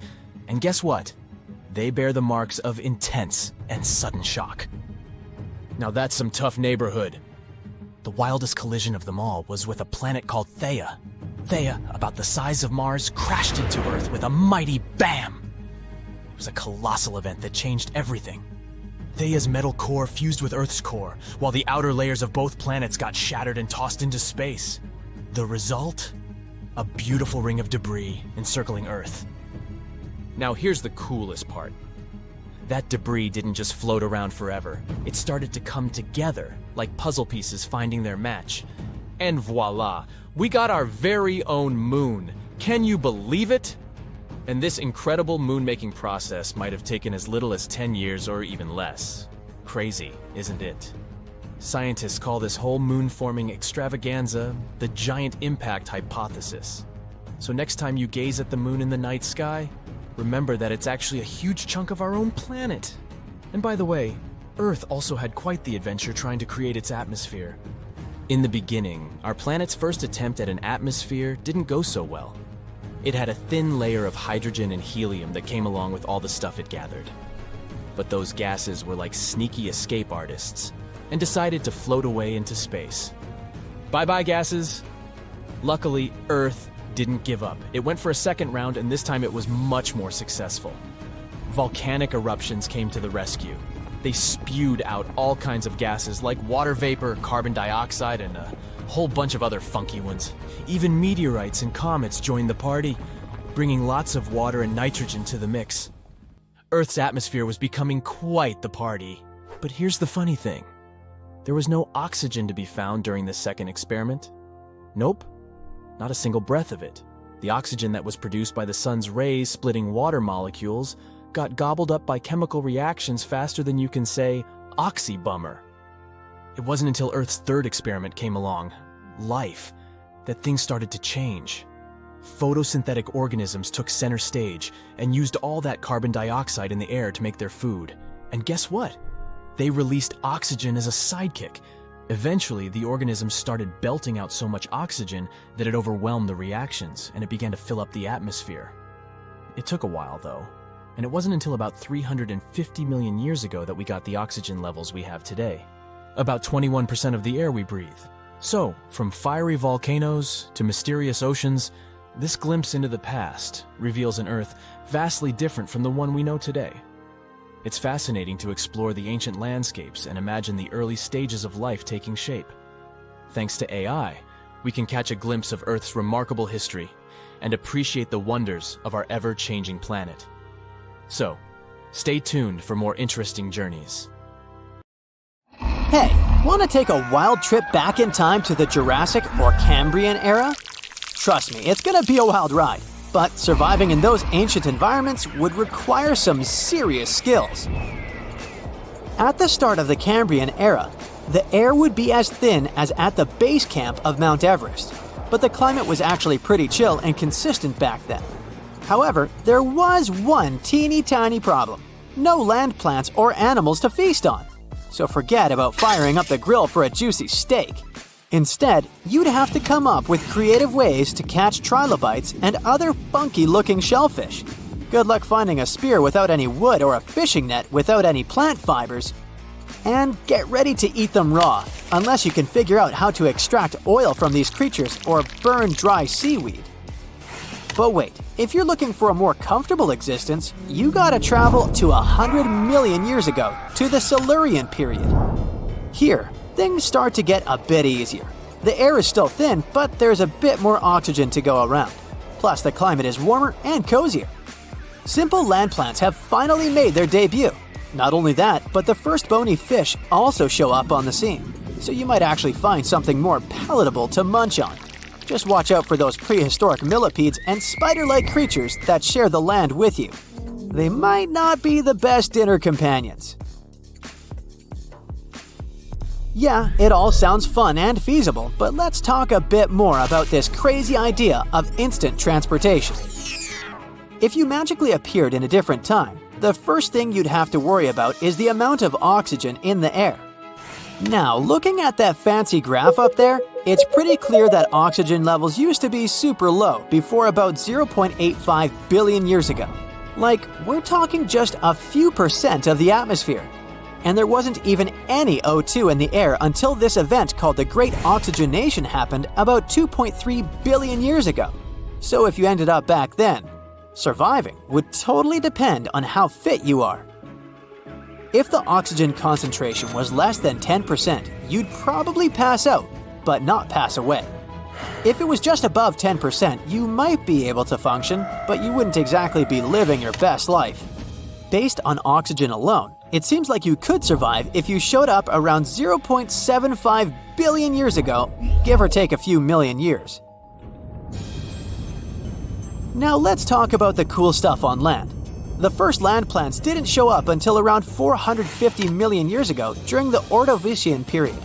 Before that, there were some large algae hanging around, mostly in the range of 500 to 600 million years ago. But there wasn't a whole lot going on until those land plants came along. Other forms of life didn't start showing up on land until closer to 300 to 400 million years ago. But there was this critter, a myriapod, that lived around 428 million years ago, and it was one of the earliest land dwellers.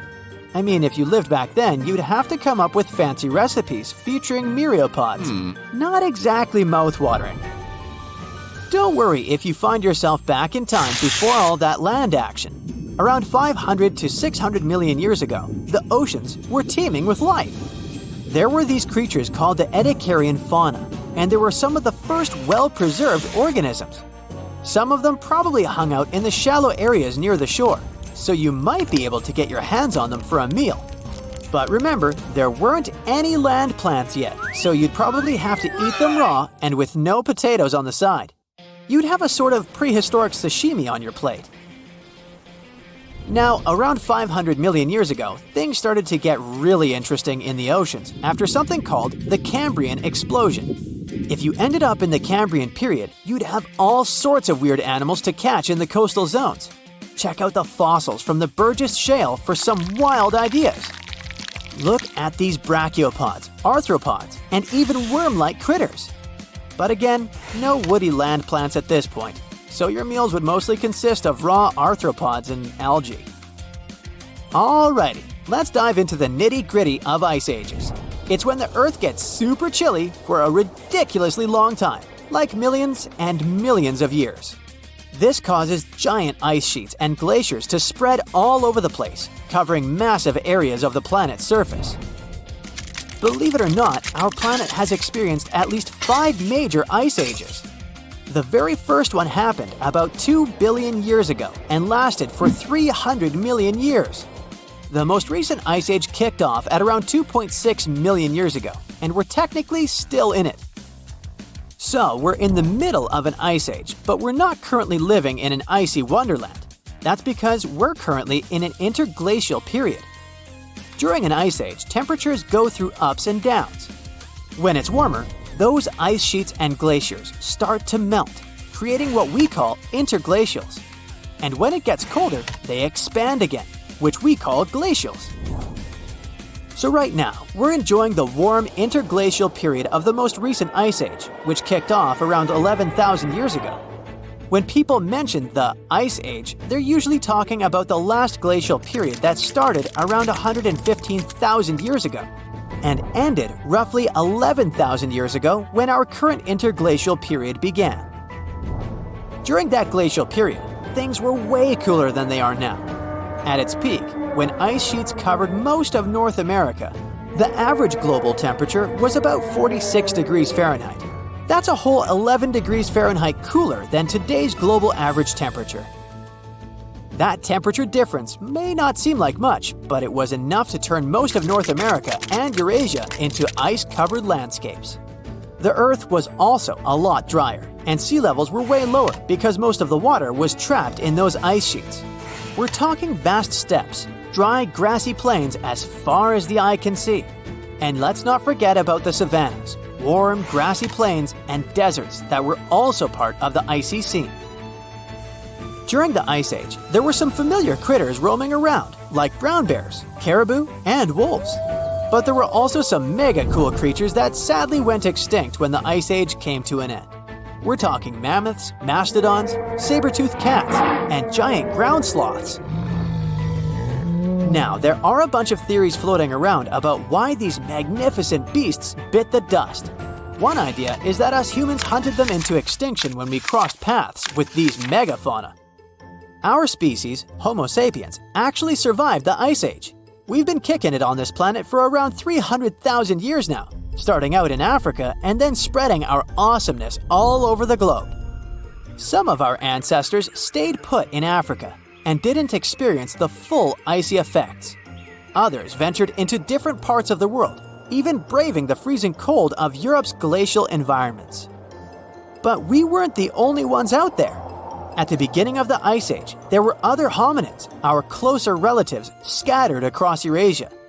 We had the Neanderthals chilling in Europe, and the mysterious Denisovans hanging out in Asia. Sadly, both of these groups seems to have vanished before the Ice Age wrapped up. Now, there are countless theories about how our species managed to survive the Ice Age while our hominin buddies didn't make it. Some believe it's because we're ridiculously adaptable and used our social skills, communication, and nifty tools to our advantage. And get this, humans didn't just hunker down during the Ice Age. Nope, we explored new territories and made ourselves at home. For the longest time, folks thought humans didn't set foot in North America until after the ice sheets started melting. Fossilized footprints discovered at White Sands National Park in New Mexico prove that humans have been rocking it in North America for at least 23,000 years, right around the peak of the last ice age. The largest volcanic region on Earth is not in Africa or Japan, but under the ice of Antarctica.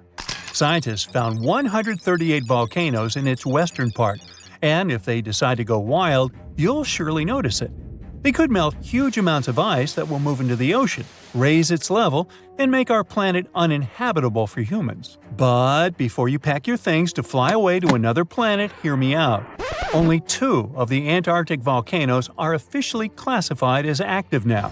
And it would take a whole series of eruptions, decade after decade, to seriously impact the whole world. Mount Erebus, one of the 2 Antarctic volcanoes currently in action, proudly bears the title of the world's southernmost active one. It has been continuously erupting since at least 1972. It emits plumes of gas and steam and sometimes even spews out rocks, and scientists call it Strombolian eruptions. One of the coolest features is a lava lake in one of its summit craters, with molten material on the surface. Such lakes are rather rare because they need certain conditions to make sure the surface never freezes over. The second active volcano is Deception Island, a horseshoe-shaped landmass. It is the caldera of an active volcano that last erupted over 50 years ago. Scientists who monitor it say it shouldn't go wild anytime soon. Antarctica also has plenty of fumaroles. Those are volcanic vents that release gases and vapors into the air. In the right conditions, they can spew out enough stuff to build fumarolic ice towers up to 10 feet tall. Scientists keep an eye on the Antarctic volcanoes with seismometers that detect when the Earth starts trembling from volcanic activity. Sometimes they also use more complicated tech, but it's all really challenging because of how far away this polar region is and how tricky it is to get there. That's why no one can predict when one of the continent's volcanoes that are now sleeping might erupt. We can guess what this waking up would look like if we analyze the events from nearly 20,000 years ago. So, shall we? One of Antarctica's sleeping volcanoes, Mount Takahe, had a series of eruptions and spewed out a good amount of halogens rich in ozone back then. Some scientists say these events warmed up the southern hemisphere. Glaciers started to melt and help finish the last ice age. For these events to repeat, we'd need a series of eruptions with substances rich in halogens from one or more volcanoes that are now above the ice. It's an unlikely scenario, but since it already happened in the past, it's not completely impossible. As for volcanoes hiding under a thick layer of ice, it looks like their gases would hardly make it to the atmosphere, but they would be strong enough to melt huge caverns in the base of the ice and produce a serious amount of meltwater. The West Antarctic ice sheet is wet and not frozen to its bed, so this meltwater would work as a lubricant and set the overlying ice into motion soon. The volume of water that even a large volcano would generate in this way is nothing compared to the volume of ice beneath it. So, a single eruption wouldn't make a difference. But several volcanoes erupting close to or beneath any of the western Antarctica's big ice streams would. Those ice streams are rivers of ice that take most of the frozen water in Antarctica into the ocean. If they change their speed and bring unusual amounts of water into the ocean, its level will rise. As the ice would get thinner and thinner, there would be more and more new eruptions. Scientists call it a runaway effect. Something like that happened in Iceland. The number of volcanic eruptions went up when glaciers started to recede at the end of the last ice age. So, it looks like, for massive changes, several powerful volcanoes above the ice with gases full of halogens need to get active within a few decades of each other and stay strong over many tens to hundreds of years. Antarctica stores around 80% of all the fresh water in the world, and if they melted all of it, global sea levels would rise by almost 200 feet. And then we'd have to look for a new planet to live on. But this again is an unlikely scenario. It's more likely that the eruptions under the ice will lubricate ice streams and seep water into the ocean, but it wouldn't be the end of the world. A super strong, super angry supervolcano could do it though, and it has already happened in the past. Over 200 million years ago, the world went through a major makeover with not one, not two, but 4 massive volcanic eruptions and huge pulses. The supervolcano called Ham had been erupting over and over for 600,000 years. It all happened in Wrangell, a large chunk of land that used to be a supermassive volcano stretching across what's now British Columbia and Alaska. And it wasn't the lava or the volcanic ash that ruined the environment. The eruption made carbon levels skyrocket. The planet would never be the same again. This volcanic activity might have helped dinosaurs grow from cat-sized critters into giants we saw in Jurassic Park. It kicked off a 2-million-year rainy season. It made the whole world hot and humid, and the dinos just loved it. Researchers dug deep into sediment layers beneath an ancient lake in Asia to uncover these secrets. They found traces of volcanic ash and mercury, clear signs of those epic eruptions. There were carbon signatures showing huge spikes in carbon dioxide levels. It made the atmosphere toasty, and the rain poured down. So the bad news is, another eruption like this could happen. The supervolcano beneath Yellowstone National Park has been sleeping for nearly 70,000 years. But if it wakes up, it would be many times more catastrophic than the eruption of Mount St. Helens in 1980. It's considered the most disastrous volcanic eruption in U.S. history. It followed 2 months of earthquakes and injection of magma below the volcano that weakened and destroyed the entire north face of the mountain. The eruption column went 80,000 feet into the atmosphere and spread ash over 11 U.S. states and several Canadian provinces. The last Yellowstone eruption was 1,000 times greater than that. The ground above Yellowstone sits on a hot spot made of molten and semi-molten rock called magma. This magma stuff flows into a chamber beneath the park, about 4 to 6 miles down, making the ground puff up like a balloon. But then, as it cools down, the ground goes back to its usual state. Volcano watchers have been keeping an eye on this for a century. They noticed the ground lift up about 10 inches around 20 years ago, but since 2010, it's been going back down. The experts say we have no big eruptions on the horizon, so doomsday isn't coming anytime soon. But there's some underground activity going on lately which keeps us interested. Since humans haven't been around to witness every little thing Yellowstone does, it's kind of tough to say for sure what's brewing down there. Yellowstone has had some epic eruptions within the last couple million years. They happen like clockwork, with gaps of 600,000 to 800,000 years between them. The last big one was around 640,000 years ago, and it basically reshaped the entire landscape, spreading ash and debris as far as Louisiana. You can still see the aftermath of the last big eruption in the Yellowstone caldera today. Experts say a massive eruption like the last one is an unlikely scenario. We're more likely to see eruptions of steam and hot water or lava flows. When and with what force it will wake up remains a mystery to scientists.